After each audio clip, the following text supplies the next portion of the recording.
Howlers.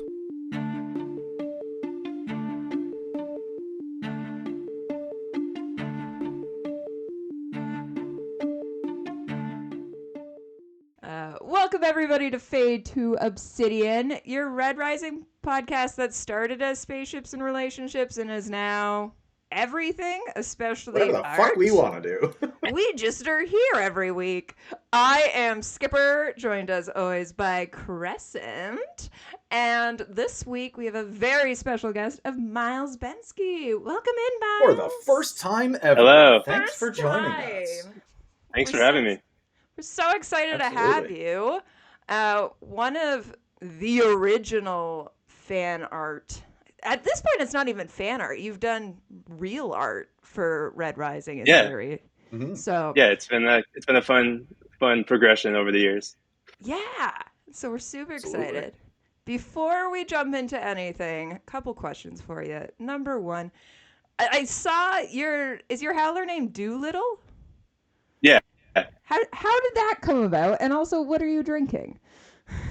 All right. So first, I am drinking some Brick River cider, Honeycrisp apple. Nice. Very good.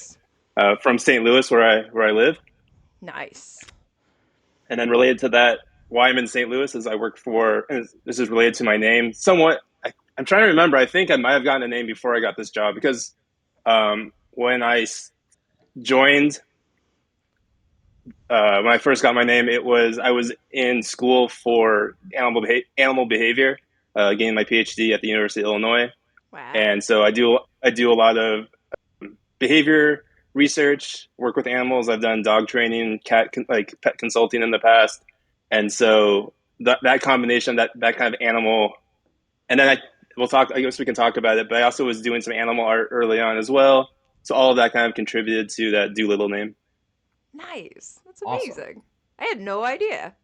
You are going Yeah, to be my new person I that didn't say follow it, when but my like, cat does something weird. I work for Purina, the pet care company, doing behavior research. So, wow. Yeah. That's cool. That's super cool. Yeah. Normally I go to Yogi with all of my why is my cat doing this? I'm going to start messaging you. Why is my cat doing this? Especially if you have cat litter questions or cat elimination questions, I'm the go-to person there. And but I also do some other dog and cat behavior stuff as well. Ah, that's awesome. That's really cool. All right. All right, Name Crescent, what deserved. are you drinking? Yeah, what are you drinking, Crescent? You said it was high. Yeah, well, it's higher than I thought anyway. Oh. It's 6%, but it's a Prairie Berry Sour.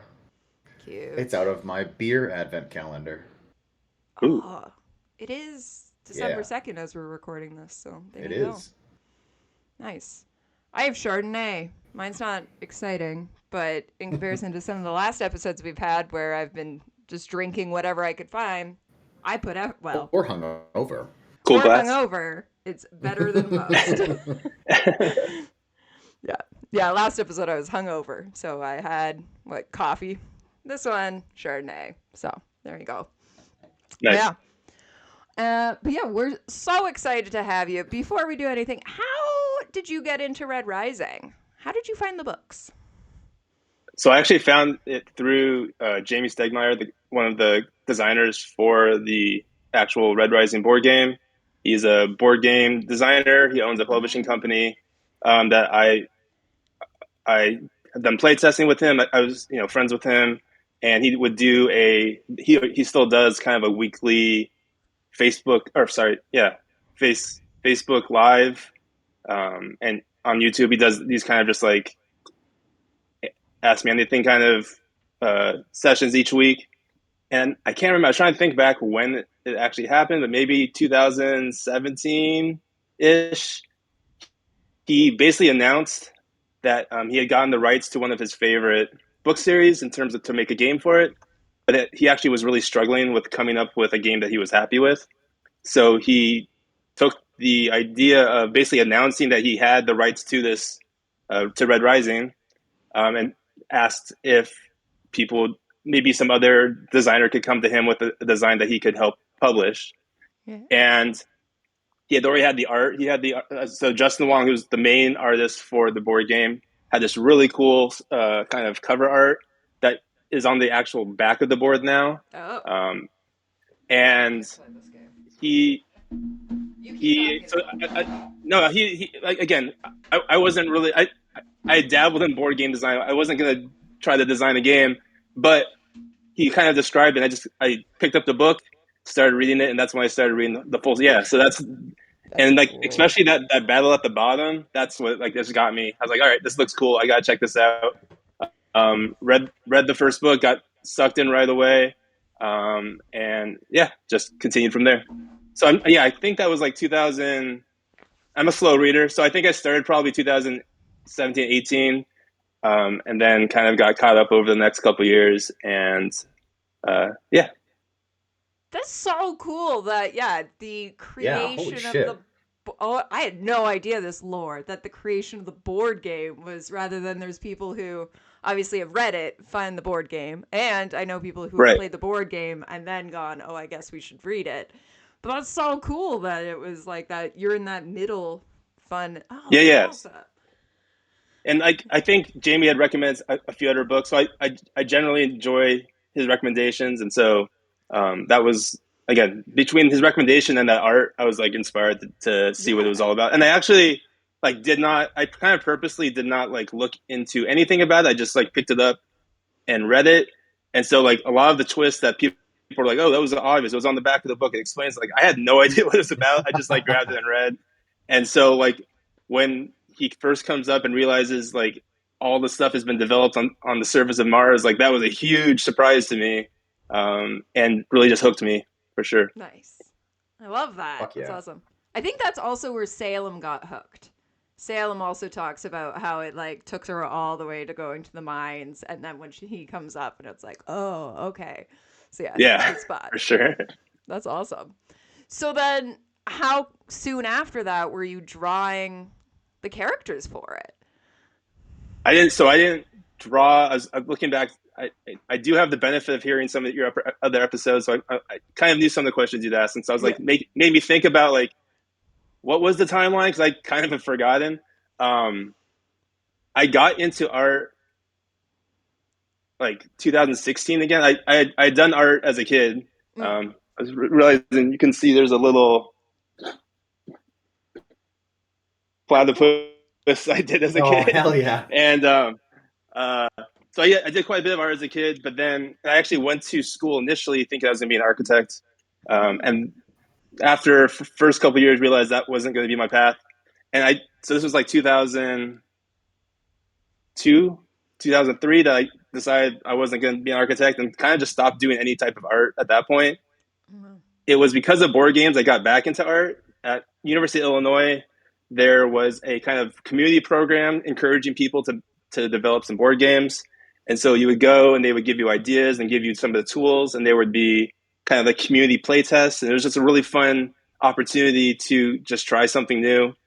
And for me, it was like I wanted to do something that I was probably going to fail at, but it would give me a chance to kind of iterate and just like play around with things. And I ended up making a game about a dog daycare because that's what I knew from my early days. And so I had made this game, and I was like, I really want art for this game, and it'd be cool to put like my own dog and my friends' dogs into this game. And so that's when I learned at one of these meetings about kind of digital art and how you could just those tools. I really hadn't even delved in that at all. My mom's an artist, and she had done like Photoshop. I just was never had been that interested. But it was through this I was like, I want to make art for my game, and so I picked up Inkscape, and I think there's some like the free versions of Photoshop and Illustrator, and just watched a bunch of YouTube and was able to make some fun art for that game. And that kind of got me just getting back into art. And I kind of stuck with animals. I did just my friends' dogs, and just different portraits, and really just played around with that for a couple years. I ended up doing like logo work, so I still do that sometimes, where I'll create logos for my friends' like science labs. So like from different universities, their labs, I'll create logos for them. And that's a fun way to kind of incorporate the science and the animal art all together. Yeah.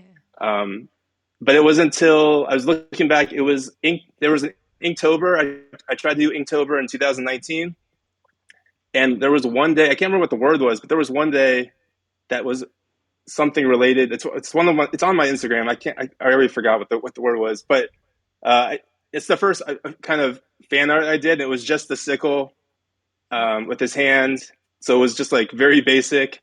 And that was the first time I even thought about doing art for Red Rising.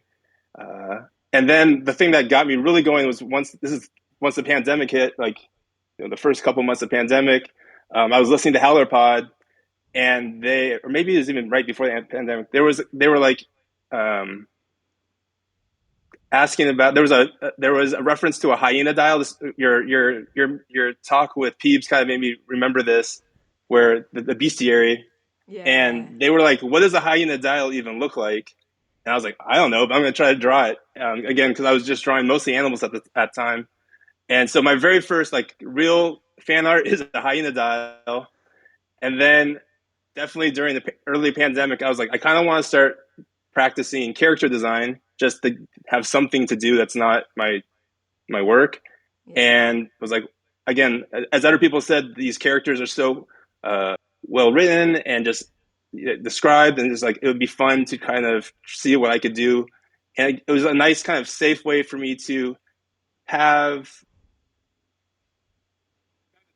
It was in a very nice middle ground where there's a little bit of art out there, but it's not really canonized. And so I could kind of do my own thing, but there's enough description. And again, Pierce has just done a great job of just describing these characters that you can really put some cool details and really kind of imagine these characters.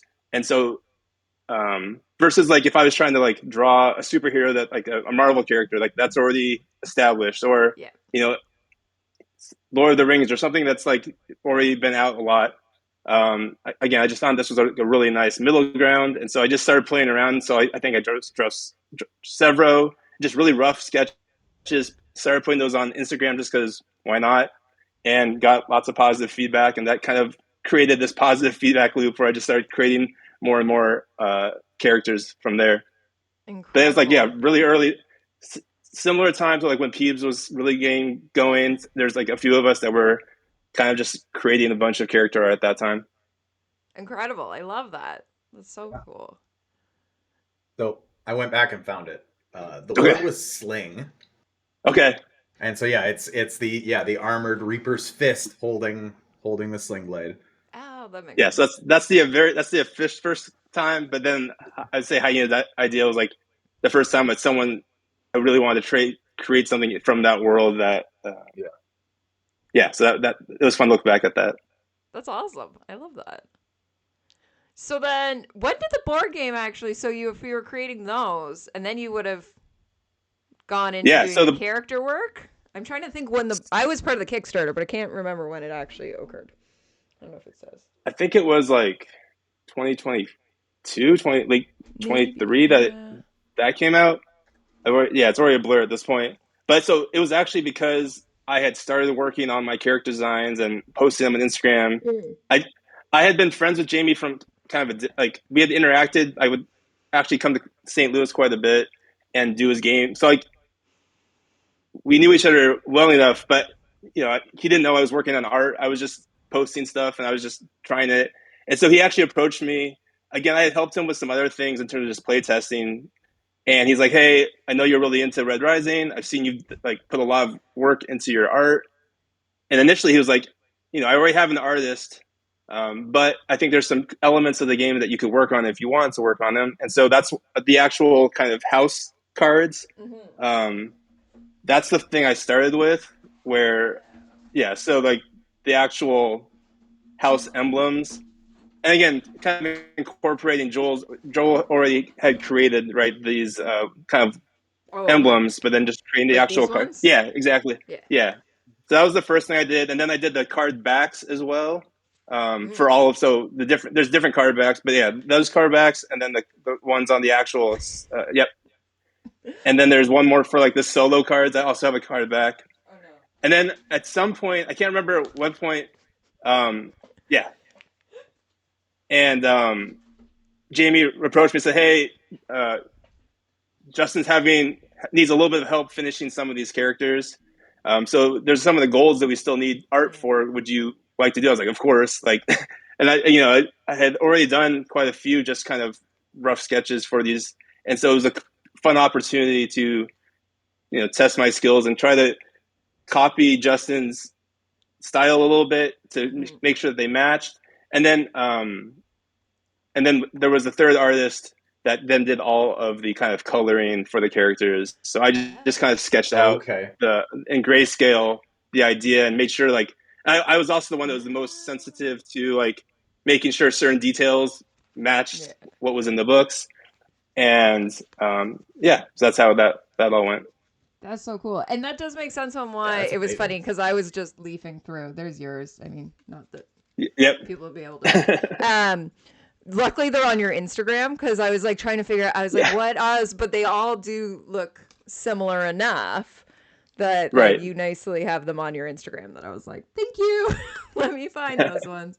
I love your Cassius with the chin. Yeah, I was really happy with how that came out. Yeah. They're all great, but that one's your Tactus there. And so I wanted to make sure that violin shape was in the back of Tactus.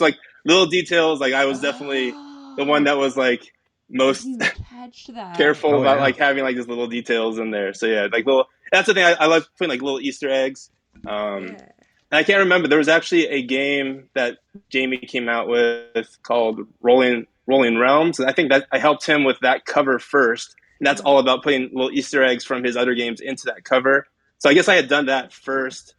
And then he approached me about helping out with Red Rising. Wow. And then you've done some since, right? I feel like there's... So I've done some kind of follow-up stuff for his expansions, some art here and there. But the thing I've done most for him since is he was actually the one who made me realize you could do custom disc golf designs. Right. And so he does these things every year. He has April Fool's kind of joke products, they're real products. They're kind of just some of them are kind of making fun of him or are associated with things that he likes. So for example, one of his early games called Viticulture is known to have kind of the text is too small for some people. So he came out with a Stonemaier magnifying glass that you could use. And so that was one of the first ones. But then he decided he had talked about, he got into disc golf during the pandemic, got really into it. And so he thought it'd be kind of funny if he made signature discs for his buddies, but that were all associated with his games. And so the first few were just kind of very basic art, kind of graphic designs. But I have one, and people ended up really liking it. So then, since then, every time he comes out with a couple games every year. He comes out with a new disc, and I do the art for that disc while also doing some of the art for my own discs and stuff like that. So obviously his are all specific to his games. Yeah. And then again, that's how I realized, hey, I can make some of these for Red Rising characters, because I thought I saw some funny connections between the name of a disc and a Red Rising character. I was I'll try to make a design, and then people like that, and so they picked those up, and that's been a fun project as well. That's awesome. I have used your Victra one. And I have only disc golf. I know. I've only disc golfed twice. And I was trying to be explained of you need different weight. No, I am only using Victra, and that is it. And don't try and get me to use a different one. That's how. I mostly throw my Victra disc, even if. Yeah, so I'm right there with you. It's so good. It's so good. Which now you work with lid escalates for some of those discs, right? Well, I made one for them for one of their drops. It was a Sophocles disc that I really and so that was what I actually met Joel at the HowlerCon, and he had seen that I had been able to have some success getting these other. I mean, it's a very niche product, right? You have to disc golf kind of, and then you have to Red Rising. So he's I think we could at least do one, and I think it'll be fun. So I got to. I think that was last year, maybe the year before, help out with one of those drops. That was really fun. That's awesome. I love that. Yeah, and you've done, I feel like they used the same design on wasn't there a beer cozy, or was it just... Yeah. It was the Summer of Sophocles, so they used that same design. Last summer, for the koozie and the disc. I love that. It's so fantastic. Good. Yeah. I hope you continue with all the fun, I don't know, designs and stuff. They're so great. I love just how you're How would you just? You've heard us ask everyone else. How do you describe your art? What's your style? I describe it as inconsistent. Okay. I don't. Whatever I you think. want. Yeah. I don't. I don't.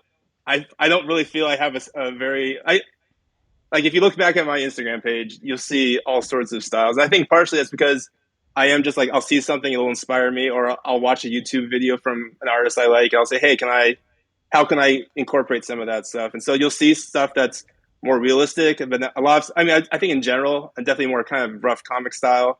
But I do kind of just balance. I'll go through these phases where you'll see certain characters in one style. Like I went to that Disney princess uh, phase, and that was a lot of fun. And then I switched off to something else. And so, yeah, I just kind of I do this. I just do it to based on what inspires me. And so I do kind of bounce around. So I don't feel like I have like a super consistent style, but I think if you look overall and just kind of like as time has gone on, the kind of like comic book style a little bit. Yeah.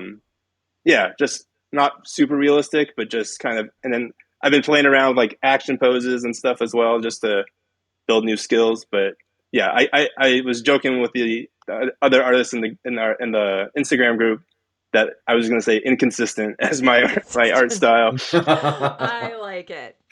Yeah. Yeah, that's perfect. Yeah. I was looking back at what we've edited, and I almost want to make an Instagram reel of like, what do we have to do? Everybody's answers, like everyone's answers of the. It would right. be fun. And yours, you can end it with inconsistent. Right.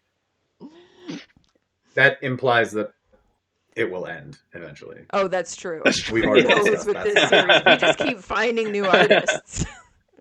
No, it's great. I love seeing all these new artists come in and just seeing their takes on different characters, and especially if they can maybe do a character that hasn't been done a bunch. It's always fun to see what they think of. And yeah, absolutely. Okay, so what is your very favorite thing to draw, both inside and outside of Red Rising? Well, inside, I love drawing Victra. Victra, I was joking with the guys from Howler Pod that I've definitely done her the most. I think I'm up to like 16 or 17 different Victras. I love it. I don't know what it is. I just love drawing Victra. And so if I come up with a new style that I want to try out, I'll probably try and draw a new Victra for that style. Like it's just what I consistently do. But I just love drawing armor, like armors with these different characters. And I also like when I reread, if I think of a new character or I notice a new character, I like to draw like some of the more obscure characters. And so like I have like Little Lion as one of my early characters from Dark Age. Like no one else is drawing Little Lion. It's just like a random. But I like Which so is a huge do miss, like by the way. Right. I do like just seeing like what characters haven't been drawn a bunch, and there's so many great characters that so that's something I'd like to draw inside. Then outside I do tend to draw a lot of animals, and like for my daughters, they love me drawing animals for them, so I'll tend to draw animals outside. I need to get back to I have a few like pet portraits I'm supposed to be doing, so I need to get back to that, but I end up just kind of always gravitate if I have some time getting back and doing some random character from Red Rising. Or again, more recently, I've just been doing the main guys, but just different styles and seeing what I can do. Yeah, absolutely. Yeah, it amused. I think I don't know. In the last couple of weeks, you popped up with a new pity, right? Victor with pity them underneath. Is that right? Yeah. That was yeah. That was just I can't remember. Yeah, I saw that. That's another one. I watched the YouTube video.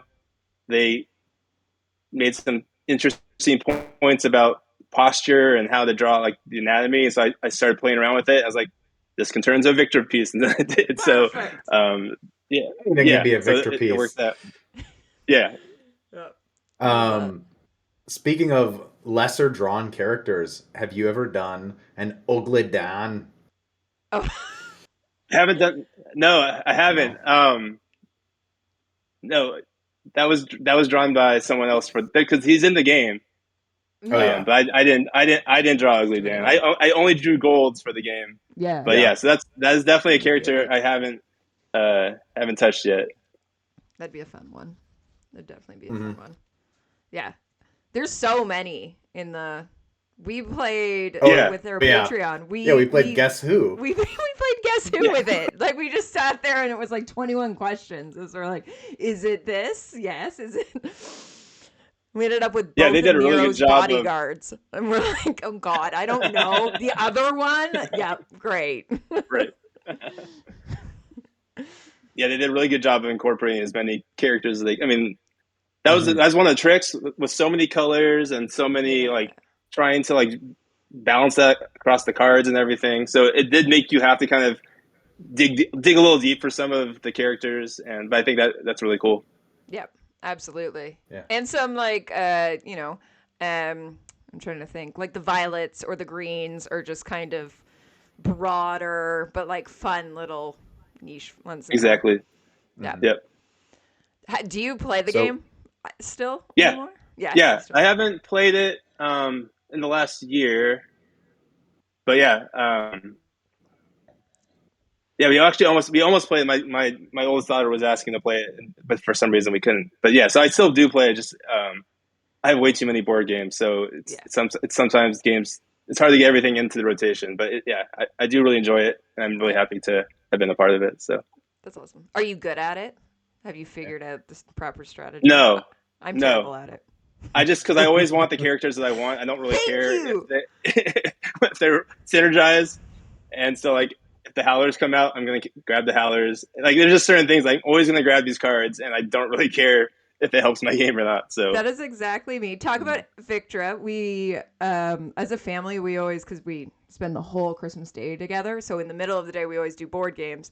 And so I think it was the first year that this would have been out. I was like, this is what we're doing. And none of my family's read Red Rising. They're playing it like a board game. And I got so mad at my nephew, who would have been like 18, that he threw Victra away. He just discarded Victra. And I was like, how dare you? And he ended up demolishing me. He's like, you see, because my cards work together because I wasn't hoarding. And I was like, how dare you discard. But my cards are just full of cool characters, and that's better. So yeah, my aura much higher. Right, exactly. Exactly. I'm the lowest in this. I'm going for the golf score. Yeah. But yeah, no, it's fun. I think it does. It's always an interesting balance for that type of game where you're trying to make it for both gamers who might not know the series, so it's got to be interesting enough for them to want to play, and then so that they can discover the series. But also, there's lots of Red Rising fans who aren't gamers, and so if it's too complicated, right, then they might buy it, but that doesn't mean they're going to play it. And so then just trying to find that balance, I think was a interesting challenge, but I think they did a really nice job of finding that balance. Absolutely. I love that. Yeah, that's something I haven't done with my copy yet, is play it. I mean, I think Guess Who with it. There's lots of fans who just bought it because luckily they like the art, they just wanted to support it. But I've also heard lots of people who've really enjoyed it, which is always nice. So yeah, absolutely. Yeah, I do enjoy board games, so I feel like it was both. But at the same time, I was like, Red Rising, absolutely, am I buying that? Right. I noticed smash the buy button. I'm just over 1,000 out of the 15,000 for nice. So, there you go. Yeah, I feel like that was one of kind of the first Red Rising Kickstarters that was out there. It was like that, and then Lit Escalade's t-shirts. We were all trying to get at. Yeah. Which was fun when we all were so desperate for merch. Now Lit Escalade's keep us fed and right for sure. Oh boy, do they ever! But also, not in your house. You're starving because of you I can't afford food anymore. Starving merch goblin. My covers are sitting here. Yeah, I have to do my covers still. My Golden Sun and Red Rising covers. That's very impressive. Yeah. But yeah. I was actually just talking to my family. I was like, what I kind of want for the holidays is just some of my art frame. I don't really have any of my art framed. I was like, there's a couple of pieces I would really like framed. So I made this stuff, but I don't actually have a cool collection like you guys of a display or anything. And I was like looking at some of your stuff. I was like, I would like some of this up there. So yeah, that's definitely. I'm hoping I can print off a couple of these pieces and get them framed up in the next couple months would be really cool. Absolutely. Yeah, go the crescent way of actually framing things instead of my masking tape against the wall style that I do. I wouldn't know any different. It's fine. It's still up there. It's still displayed. Still up there. I have tons of fan art everywhere across this basement, but it's all masking tape. And I'm like, whatever. No, I love seeing people post on Instagram all their like fan art walls and just all the great artists they put up, and it's always cool if at least one or two of them are mine. But it's really cool just to see what the fans can do. Yeah, absolutely. Yeah, there's some incredible stuff out there. So you talked about liking to put Easter eggs in. When you're doing your pieces, do you go back through and do your research, or is it like this thing really stood out to me? It's usually something stood out to me. I will I guess I was thinking about this. I do kind of I'll go to the wiki and double check things sometimes, or if I know where the passage is, I'll go back. But sometimes I'll just have an idea and I'll just draw my vibes and go for it. Absolutely. And then sometimes I'll get called out for something and I'll either say whoops, or I'll probably draw this character another time and I'll fix it that time. And so yeah, I do try. And again, for the game, I was the one trying to make sure that everything was as accurate as possible. But a lot of times for just my own art, I will, I have an idea and I will do a little bit of research, but I'm not going to, I kind of just, if I have the idea, I'll just draw it as well. Don't compromise the vibe just for... No. Yeah, exactly. Yeah. Go with it. Obviously, Victor and green, no matter what the scene calls for. Exactly. Victor wears green. Yep. Yeah. I love it. I love it so much. All right. The question that we're asking, and sometimes stumping people, do you have a question we wish we'd ask you? Yeah, even with the heads up, I still haven't thought of a good. Yeah, I thought maybe what some of my favorite art that other people have done would be interesting thing to talk. Okay. So, and I'm really bad with. Let me make sure. Well, so Justin Wong did that Severo. That's Severo hanging on the wall. Oh yeah. Have you seen that in the black coat? Yeah. That one is one of my all-time favorites. And then I forget, he's been doing a bunch of art. Even what's it? Sorry, this is not great. I should. It's all good. But he's been doing a lot. I can't find it. Anyways, he did an apple piece. That's just amazing. See, I thought of the question, kind of could have done this beforehand, but good. He has a very Eldon Markhart. Oh yeah, I was wondering if it was that one. Yeah.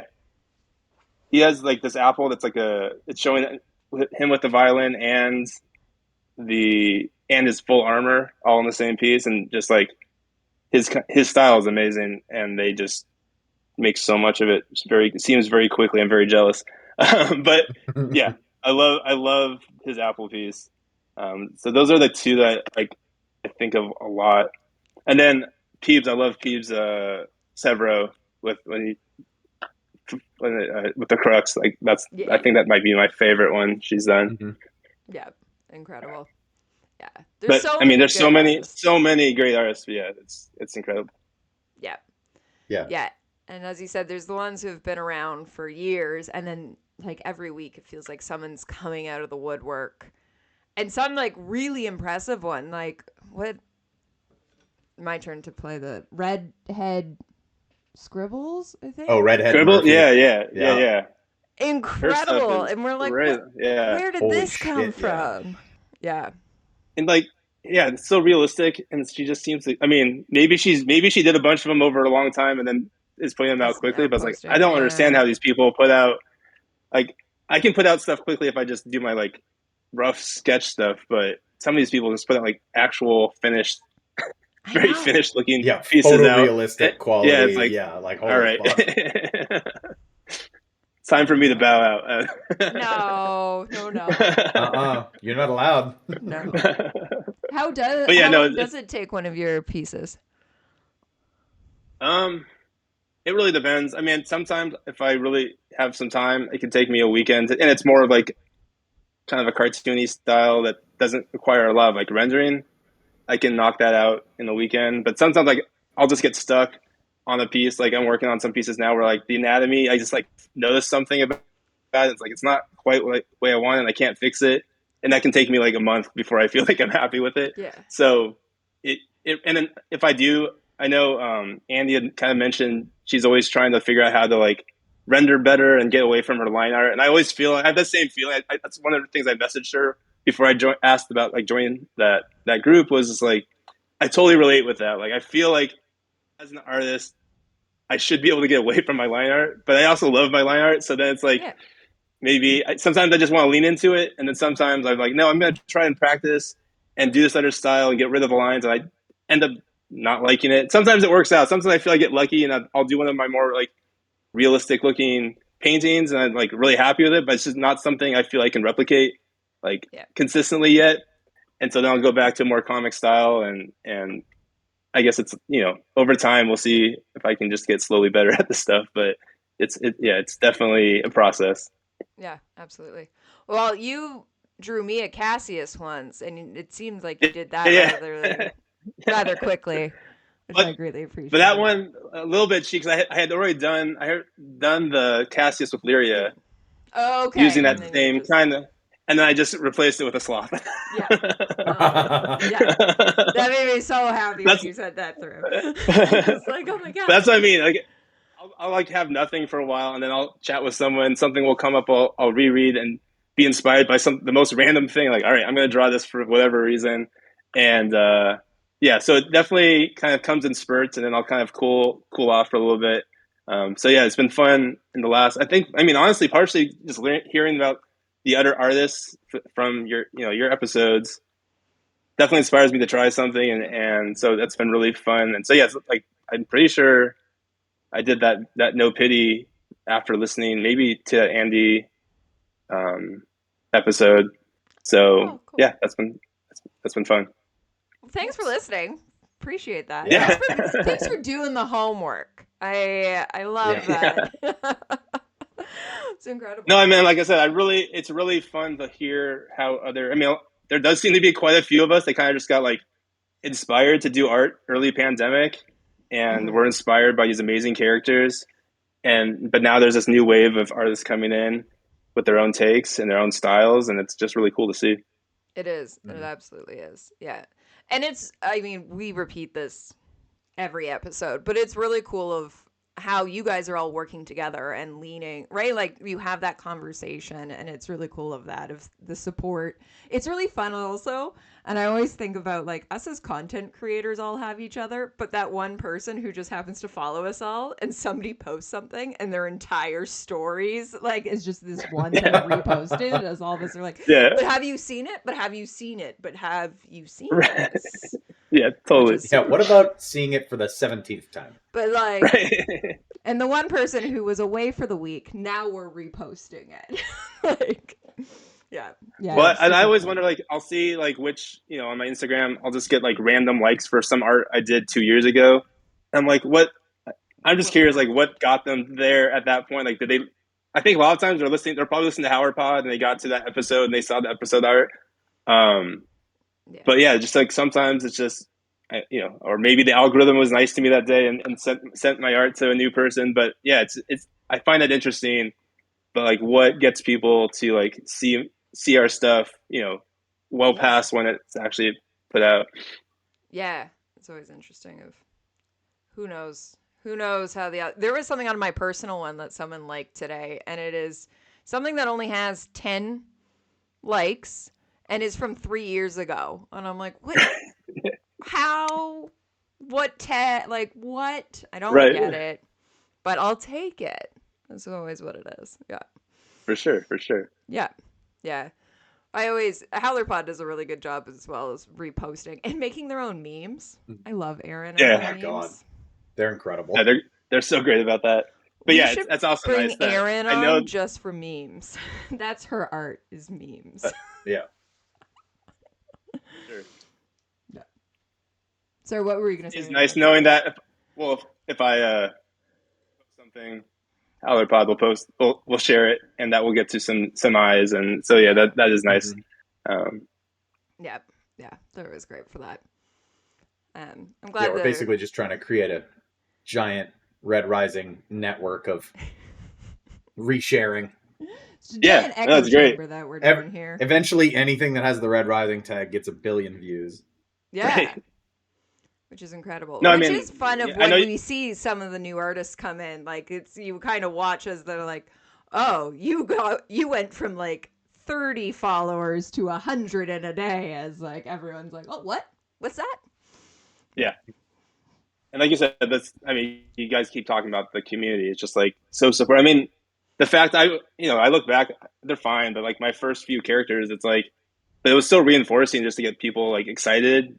Yeah. And so I know you can tell that from other artists. Like they hit it, they get a lot of good feedback, and then you start seeing more and more Red Rising from them. And it's like, yeah, it's this really nice positive feedback loop, and then we get more incredible art at the same time. So yeah, it works out for everyone.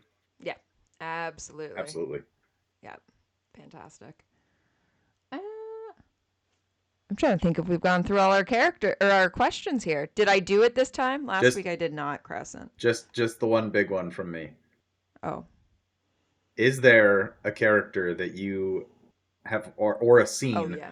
that you have wanted to draw and you don't feel like you can or haven't gotten a chance?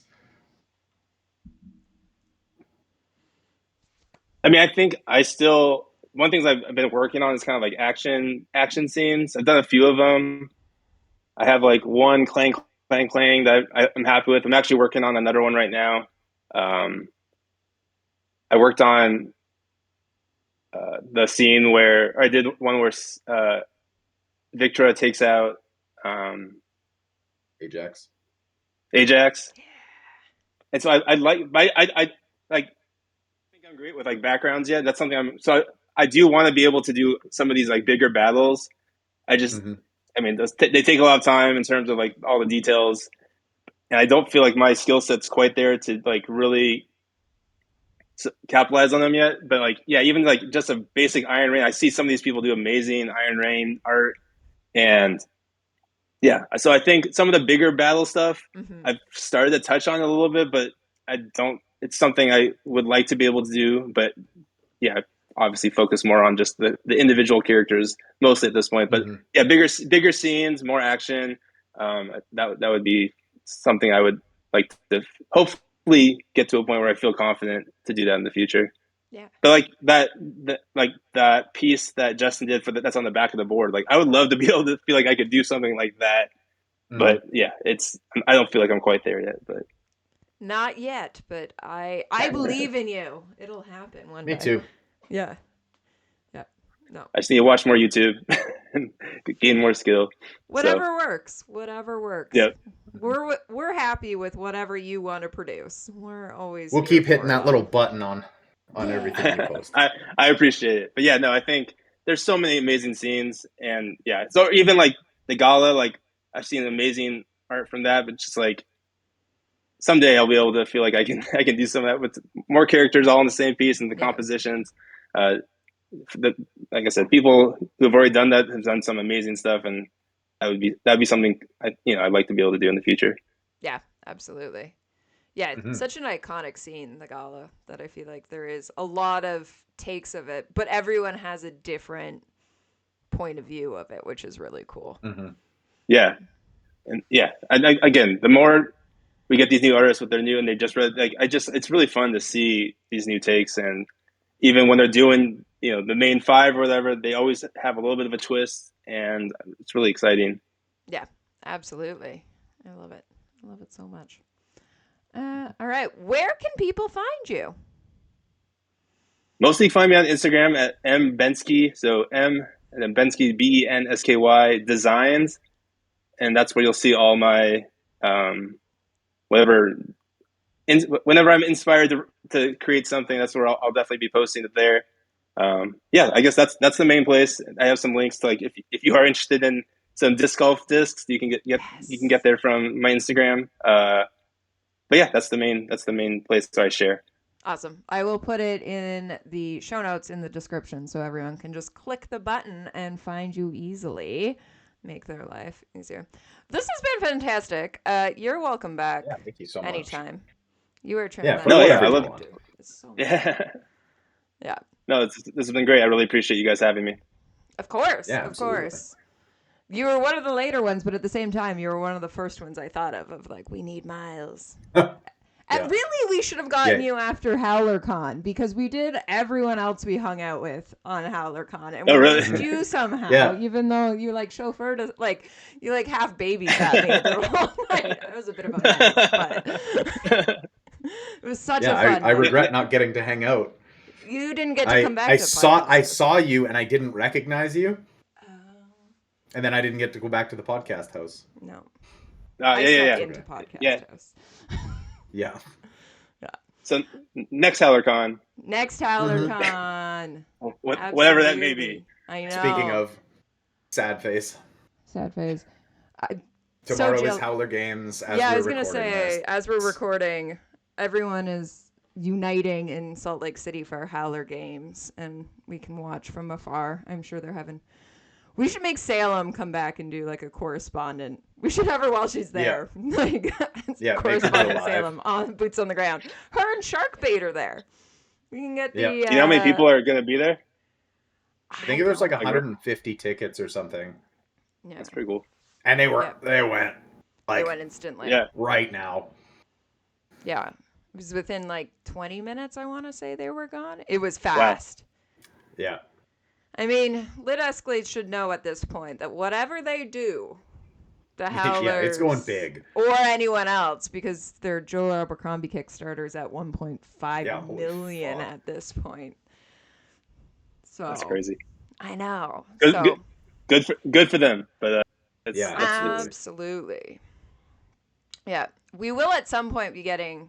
Carl and Emily from Lit Escalates are going to come on, but they're a little busy right now at Howler Games. Mm-hmm.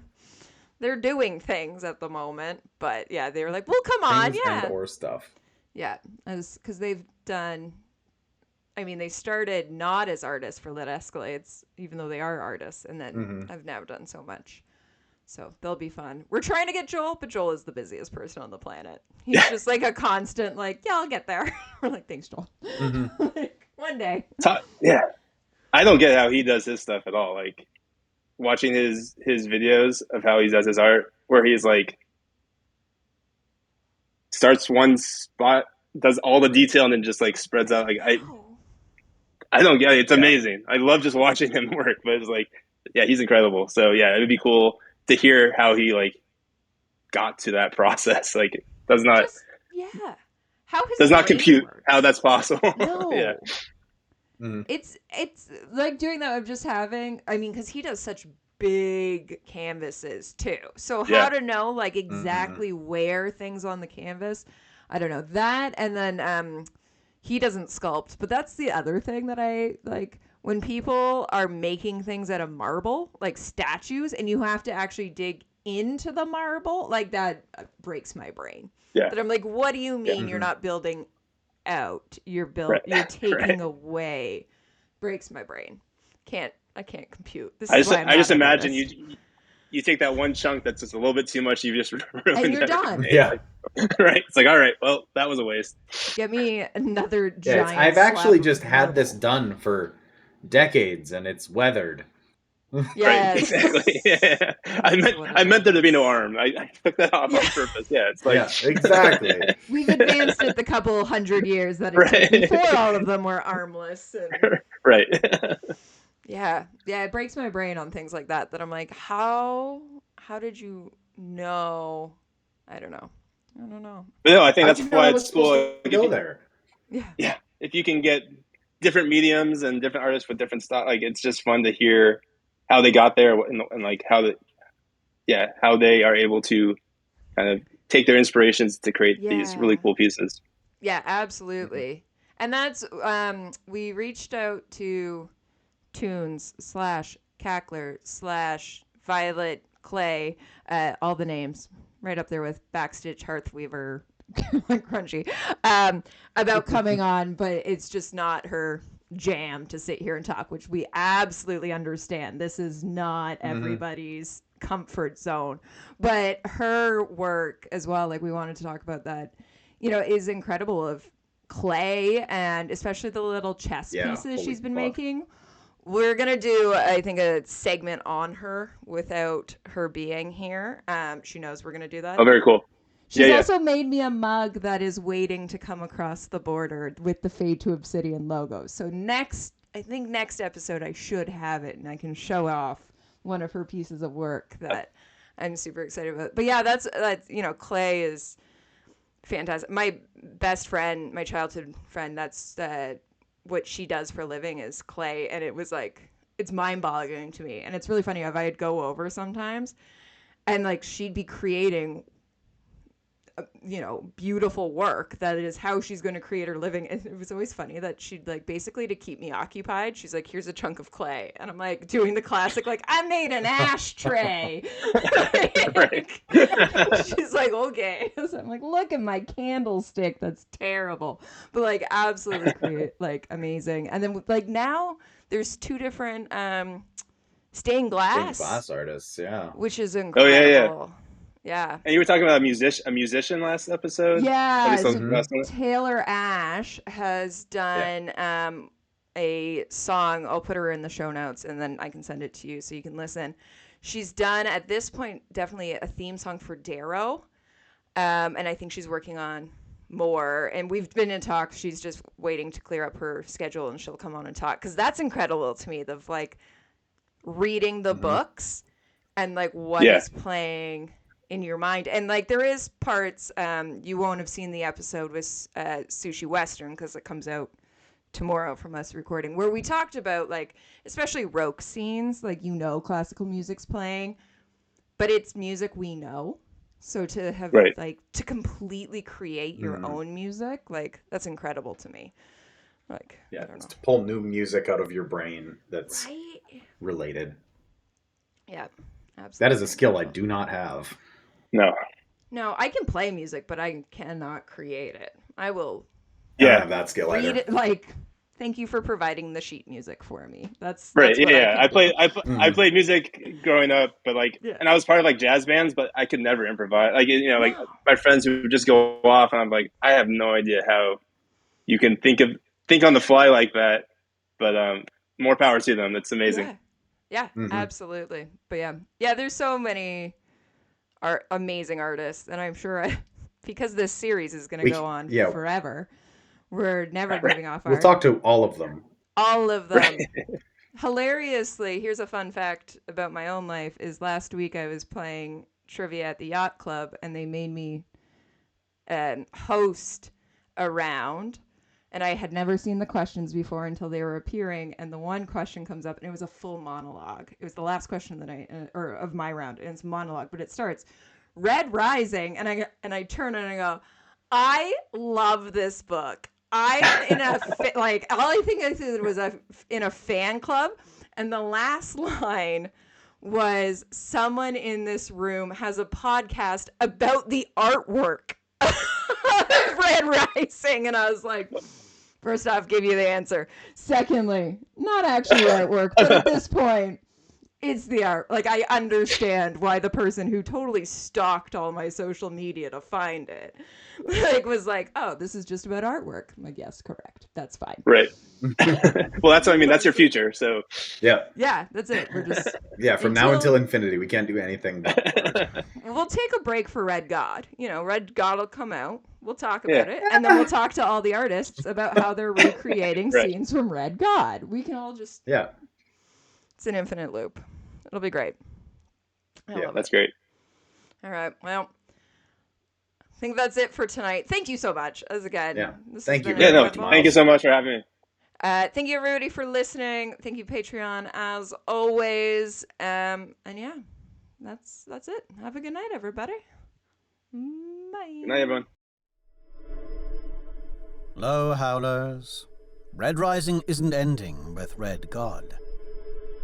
wipe away your tears, and welcome to the Book of Lorne. Episode 1. Honor in the First. The statue of the Gold Woman is thick and uncharacteristically short for her color. Her armor is utilitarian, unadorned except for the image of a griffin depicted head-on. Below her, a metal plaque has been affixed. It reads, Honor in the First. Am I really so naive that I thought I could just knock on this door and ask him to instruct me? And here I thought the morning to be free of storms. The voice rumbles from behind me. I go still. I turn to see the most famous warrior alive. Years and war have left this man like a spit of land pummeled by the waves of the sea, until all that remains is proud cliffs, violent scarps, and impish breaker sprays of mischief and danger in his eyes. He nods to the plaque. These words first belonged to my mother, Nephele au Arcus, who lived every single day of her life governed by a code of honor, except for the day that she died. My dearest Lorne, this is the last you will hear from your father and I for some time. If the night goes well, we will come for you when it is safe. If not, then I am sorry, for the future of House Arcos will fall to you. I regret that it has come to this, that we must place ourselves in the service of a criminal, but our house cannot survive under your father's debts. We have no choices left. Son, what we do tonight, we do for you, to give you a chance at a life of honor, purpose, duty. I love you, my son, and if this is indeed our last goodbye, then I would bid thee to memorize the lesson I so badly forgot today. Under pain of consequence, honor in the first, honor in the last. The Book of Lorne, available now on shitescalates.com.